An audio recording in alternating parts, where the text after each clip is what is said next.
In the headlines, 3 children killed in Jigawa building collapse. Senator Rufai Hanga replaces Ibrahim Shekaro as NNPP senatorial candidate.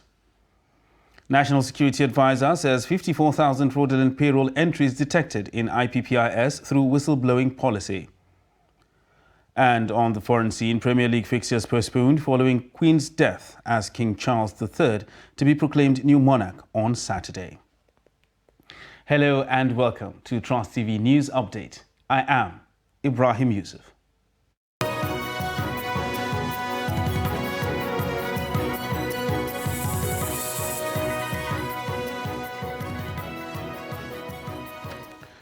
Hello and welcome once again.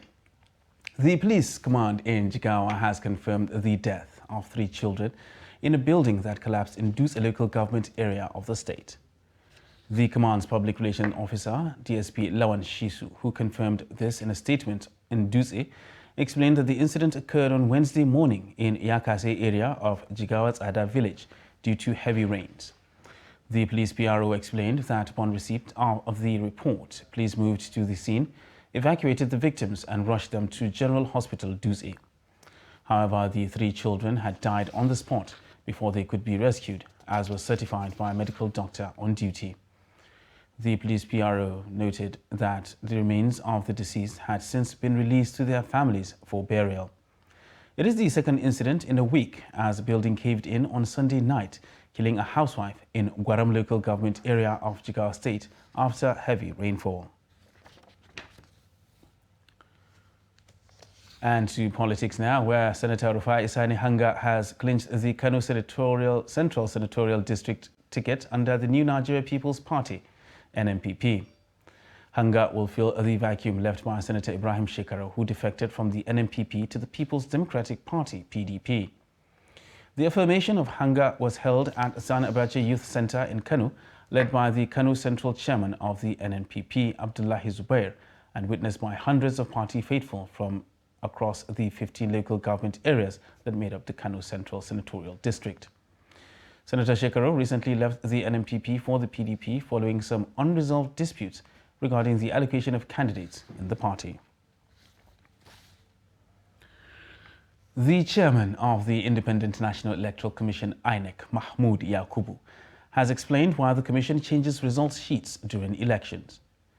Yakubu spoke in Abuja on Friday at a stakeholders conference on election results management and the launch of the election results analysis dashboard of IAGA Africa. As part of measures to strengthen the 2023 elections, IAGA Africa came up with the initiative. The INEC chairman commended the civil society organization, saying that INEC is ready to collaborate with IAGA to make the project work. He also spoke about how the dashboard helped to amplify INEC's work during the last governorship election in Osun State.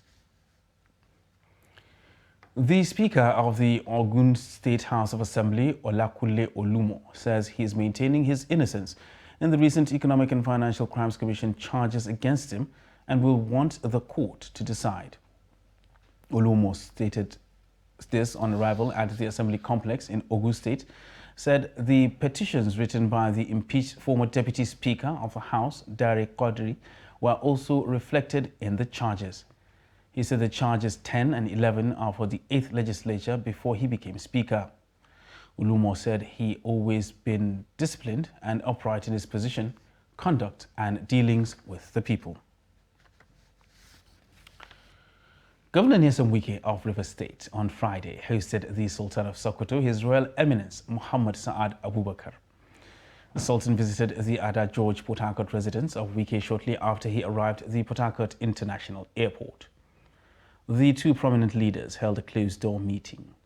Abubakar was in Port Harcourt to declare open the Federation of Muslim Women's Association in Nigeria, Form 1, 37th Annual National Conference. The Department of State Services, DSS, on Thursday night arrested the father-in-law of the embattled bandits negotiator Tukur Mamu, Abdullahi Mashi, as part of his clampdown on associates of the publisher. Operatives of the secret police also visited the house of Mamu's brother-in-law, Ibrahim Tinja, who was arrested and deported with the Desert Herald publisher on Wednesday. Mamu and 4 other members of his family were arrested at the Malam Aminu Kano International Airport on Wednesday after they were deported from Egypt on the request of Nigeria's intelligence agencies. The publisher was said to be traveling to Saudi Arabia for Lesser Hajj together with his 2 wives, his eldest son, Faisal Mamu, and brother-in-law, Ibrahim Tinja. Reports say while Mamu's wives have been released, the publisher, his son, and brother-in-law are still in custody. Now to matters of security, where 1 person was reported killed while 2 others sustained various degrees of injuries as hoodlums attacked traders at Ofiapo along Idrisu Bagana Road in Omala local government area of Kogi State. An eyewitness reported that the traders were returning home from Bagana Market around 8:30 p.m. on Thursday when they ran into the ambush of the hoodlums. The traders were said to be traveling in a tricycle popularly known as Keke Napep when gunmen opened fire on them at close range, killing 1 on the spot and wounding 2 others. The police command spokesperson William Aya, who confirmed the incident, said the other rider of the tricycle was killed while the injured were rushed to a nearby hospital.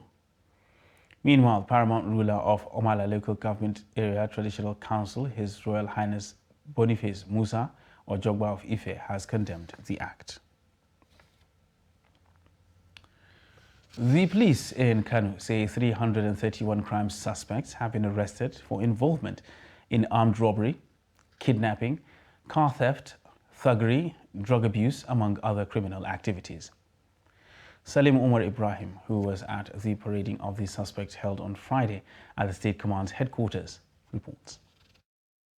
For the first time since his assumption into office as the 43rd Commissioner of Police in Kano, CP Abubakar Lawan has paraded a number of 331 crime suspects. We have recorded the arrest of 51 armed robbery suspects, 69 kidnapping suspects, 12 suspected fraudsters, 7 human traffic suspects, 18 suspected motor vehicle and motor tricycles thieves, 6 suspected drug dealers, 168 suspected thugs, that is Endeavour. While on the rescue side, we were able to rescue 11 kidnapped victims and 17 human trafficking victims.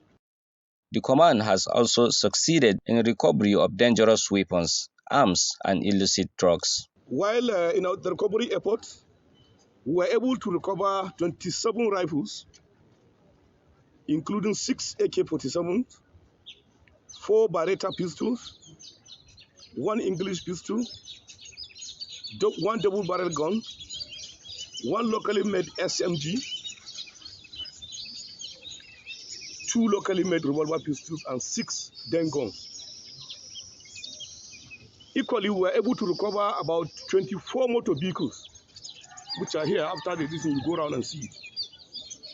12 tricycles, 2 motorcycles, 94 knives, 306 parcels, and 263 wraps of dried leaves suspected to be Indian hemp, 2 cartons of tramadol tablets, 1,200 pieces of Ectol tablets, 48 pieces of rubber solution, 30 motor vehicle batteries, 9 ceiling fans, 1 plasma TV, 1 grinding machine, 75 mobile phones that were snatched, 1 iron cutter, and bunch of keys. Meanwhile, some of the suspects, including thieves, kidnappers, and drug dealers, confessed to the crimes, while others claim innocence. Na farko muna yin kidnapping. Mun yi kidnapping akalla a kasar zai kai guda 10. To mun yi a Karaye, mun yi a Gwarzo, mun yi a Getso, mun yi a Malamfashi, nan mun yi a Kabo da sauransu dai. Mun yi a Kwana. Sannan kuma mun yi robbery zai kai kaman guda 8. Sannan a cikin robarin da muka yi akwai waɗanda suka yi amfani da mata, ni ma ina daga cikin guda ɗaya na yi. The suspects will be charged to court after completion of investigation. Salim Umar Ibrahim, Trust TV. You're watching Trust TV News Update. And still ahead on the news. Effect of expired products on consumers. Details of this and more after the break. Do stay with us. To every politician, as the campaigns gain momentum and passions begin to rise, remember, the errors of your opponents do not make you a success. Do not run down your opponent and inflame passions to violence between and among your supporters. What counts is what you plan to do for the electorate and how you intend to relieve the sufferings and bring succor. Nigeria is in dire need of patriotic leaders at all levels, leaders who will make national development their priority. Concentrate on telling the electorate what you intend to do when you get into office. Focus on making your vision clear to the electorate. Don't engage in verbal abuses, fake news or speeches. Keep dealing with issues that will bring progress. You win the hearts and minds of the people by being above board, by being civil, patriotic, and showing empathy. Let's join hands to make the 2023 elections peaceful. A message from the National Orientation Agency.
Welcome back, and thanks for staying with us on Trust TV News Update.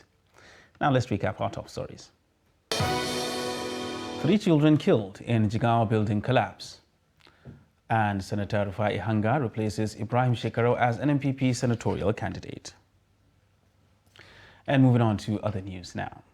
The federal government has uncovered about 54,000 fraudulent payroll entries in its Integrated Personnel and Payroll Information System, IPPIS, through the whistleblowing policy.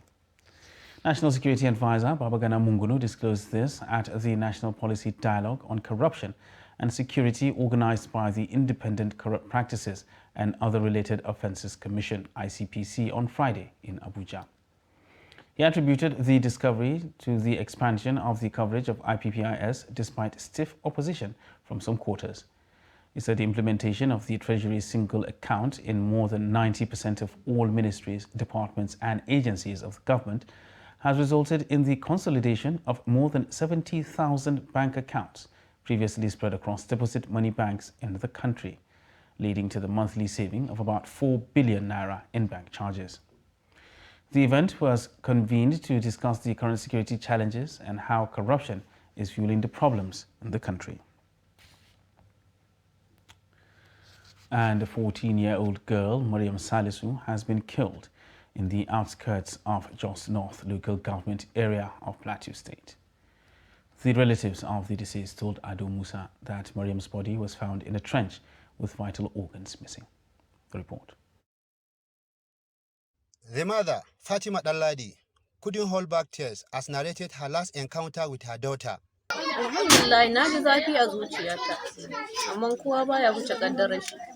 We have left everything to Allah. Everyone has their own way of departing Mother Earth.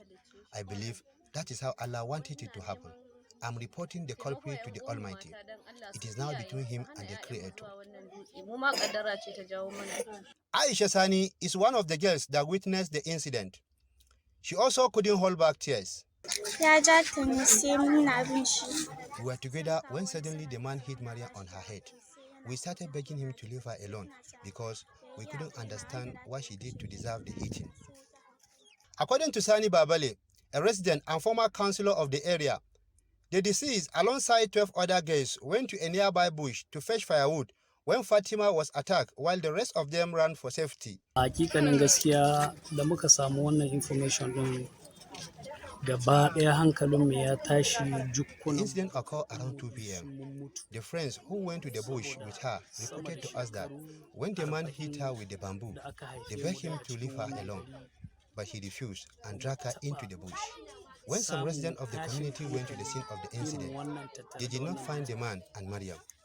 We all returned home and got back the following morning and found her body in a hole with some of her vital organs removed. It is painful. We have never experienced something like this before. We are calling on Plateau State Police Command to deploy more security personnel to the area.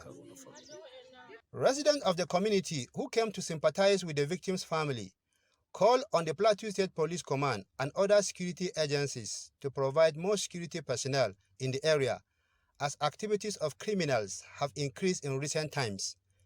Ado Musa, Trust TV News, Jos. Now, there are indications that Adamawa State, one of the northeastern states affected by a decade-long insurgency, which affected different sectors, including education, is now recovering. This came to the fore at an event put together by Strengthening Education in the Northeast Nigeria project in partnership with stakeholders on education to commemorate World Literacy Day in Yola. Silas Lowen has more.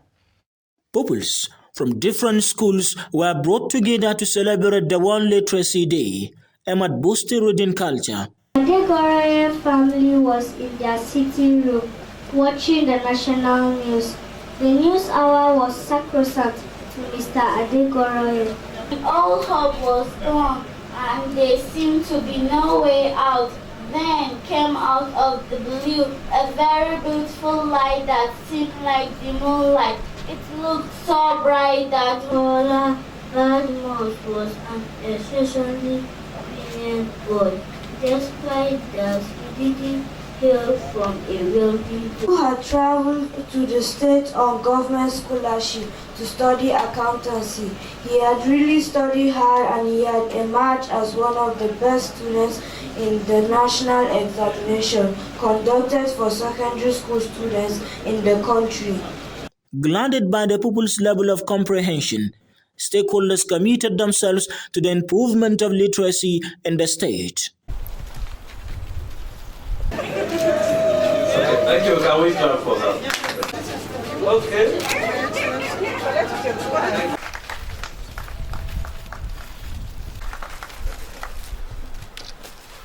Although Strengthening Education in Northeast Nigeria project has recorded successes so far, they said more need to be done by parents to ensure that their children and wards are enrolled in schools. There is no point allowing children to go complete primary school, go to secondary school, complete secondary school. They cannot read and they are not able to write. Then we are just wasting our time and we are wasting the precious period of these young ones as well. So to mark this International Literacy Day, we are saying that parents should also engage to see that teachers do their work very well. The strengthening of the basic education system, especially the early grade learners, which is the foundation upon which education is built.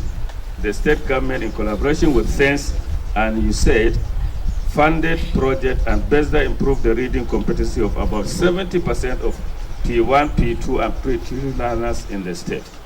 Advancing literacy helps to reduce poverty as more people will be empowered for better results in life. Silas Lowen, Trust TV News, Yola. And the negative effects of expired products on the well-being of consumers has called for the need to address the menace of unapproved and unsafe production. In this report, Trust TV's Aisha Salihu examines the role of regulators and traders in curbing the menace. The report. Consumption of expired food items, according to experts, have negative impact on health and wellness of the consumers. These can lead to a number of health challenges that may ultimately require hospitalization. Hence, ensuring that a proper check is done on every product to ascertain its validity for usage through the information of best before date or expiry date displayed on the package is pertinent. For traders who experience the repackaging of expired products by manufacturers or may have had to deal with purchasing these substandard products ignorantly over time, they say it's bound on them to dispose of upon discovery instead of putting prospective customers at harm's way. Immediately I find out that this almost expired, I share it out. I dash it out because I don't want a situation whereby somebody will buy a goods and find out that it's expired to return it back. I don't like such. I don't sell it out and I don't return it back because I know returning it back they are losing. So I prefer to me to lose. I will ask the person why they are selling market before I buy. This thing you need to expire, you don't expire. May you tell me the truth. If the thing expire, I not go buy. I can check it by myself before I buy. I will carry and come my shop to sell for my FIFO. Although the Federal Competition and Consumer Protection Commission said its memorandum of understanding with other sector regulators like Standard Organization of Nigeria and the National Agency for Food and Drug Administration Control gives them the right to continue to work towards achieving total eradication of the menace, they are calling on members of the public to report such cases, adding that customer education is paramount. Products have best before dates. They have their expiry dates that are usually displayed. Most people don't look at the things before they buy products, and we encourage them as part of our consumer education and awareness that we do. The responsibility of the supplier to make sure that this information data is given on all purchased products so that the buyer is informed and makes an informed decision. And we go on inspections to supermarkets, to markets, open markets, and find out whenever we find that things, we seize them. We seize them and bring them back to us here. We look at them, we find out, work together, of course, with NAFDAC and so on, find out if they have really gone against the law, and we go ahead and prosecute. The FCCPC said there are a number of suspected cases of repackaging of expired food items under investigation and others awaiting court verdicts. The agency then called on the public to support the fight against such unwholesome activities that are detrimental to the health of people. The Nasarawa State government has taken further steps to boost agriculture and education in the state. This followed a memorandum of understanding signed on Saturday with the Oriental region of Morocco on the sidelines of a forum of African regions in Morocco. The MOU will also foster collaboration in the area of mining and solid minerals development, as well as tourism between the two subnationals. Nasarawa State Governor Abdullahi Sule signed on behalf of the state government. Sule is taking part in the regional summit taking place in Morocco. The MOU will be implemented within the framework of the African Continental Free Trade Agreement. Now for a look at the foreign scene, where Buckingham Palace has announced that King Charles III will be officially proclaimed king on Saturday at the Ascension by 10 a.m. in the state apartments of St. James's Palace. The Ascension Council is made up of privy councillors, including the Prime Minister, cabinet members, shadow cabinet members, archbishops of Canterbury and York, plus representatives of the realms. After the Ascension, Parliament will meet in a special session at 2 p.m. so that senior MPs can take an oath of allegiance to King Charles III. And in sports, the English Premier League has announced the postponement of its next round of football matches following the passing of the Queen of England, Queen Elizabeth II. The top football division in England said in a statement that the postponement is to honour the Queen's extraordinary life and contributions to the nation. The Premier League added that it will provide further updates regarding the upcoming fixtures during the period of mourning in due course. Earlier, the British government had officially declared a start of a period of national mourning and published national mourning guidance. It said, however, that there was no obligation to cancel or postpone events and sporting fixtures or close entertainment venues during this time, adding that it was at the discretion of individual organizations. Meanwhile, Tunisian tennis player Ons Jabeur has reached her second consecutive Grand Slam title match 2 months after playing as a finalist at Wimbledon, as she hopes to add a major trophy to her list of groundbreaking accomplishments. Jabeur, who becomes the first African and Arab woman to reach the US Open final, beat Caroline Garcia 6-1, 6-3 on Thursday at Flushing Meadows. The fifth-seeded Jabeur, who is 28, was the runner-up at the All England Club in London in July, and now will be the first African and Arab woman to play in a final at the US Open in the professional era, which dates back to 1968. Since professional players were first admitted to major tennis tournaments, no African or Arab woman had been to a Grand Slam final until she did that at Wimbledon before losing to Elena Rybakina. At the 2020 Australian Open, she became the first Arab woman to reach the quarterfinals at a major and became the first Arab player to break into the top 10 of the men's or women's ranking and the first to win a WTA title in 2021.